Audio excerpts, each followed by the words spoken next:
Welcome back. Before we dive into the past continuous, let's quickly review what we learned about the simple past. The simple past is basically used for completed actions, things that happened and finished in the past.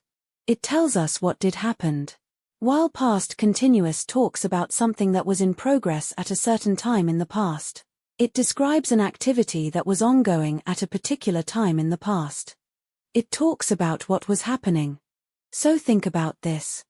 At 4 p.m. last Tuesday, I was working in the office. This sentence tells us that, at a specific moment in the past, 4 p.m. last Tuesday, I was in the middle of working.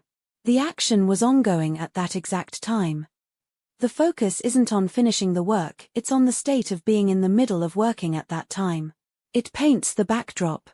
Right, that's a key difference. But couldn't you just use the simple past for both actions? What do you really lose if you do that? You could, technically.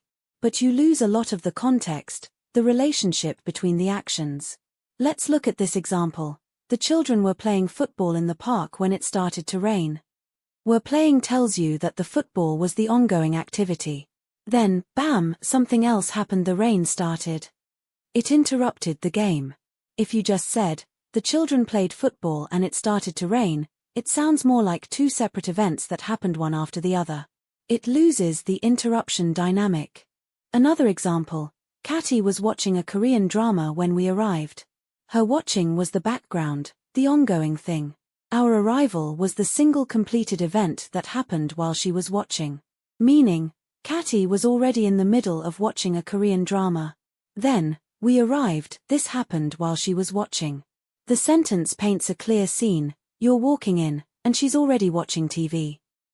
I see. It gives you that sense of immersion, what the scene was when something else occurred. And what about if two things were happening simultaneously?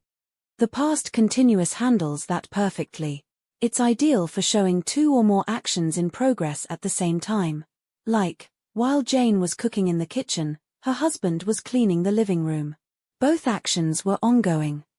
The word while connects them, emphasizing that both were happening at the same time. This paints a dynamic scene, you can imagine the whole house is active and busy. It allows you to build a more complex picture, with several events happening at the same time. So what does all this mean? Let's wrap it up. Simple past, use it for finished actions, things that happened in sequence, and also for describing past habits, as facts. It's about completion.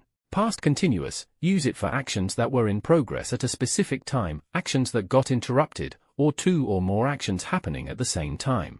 It's about setting the scene, showing the ongoing context. That's a great summary.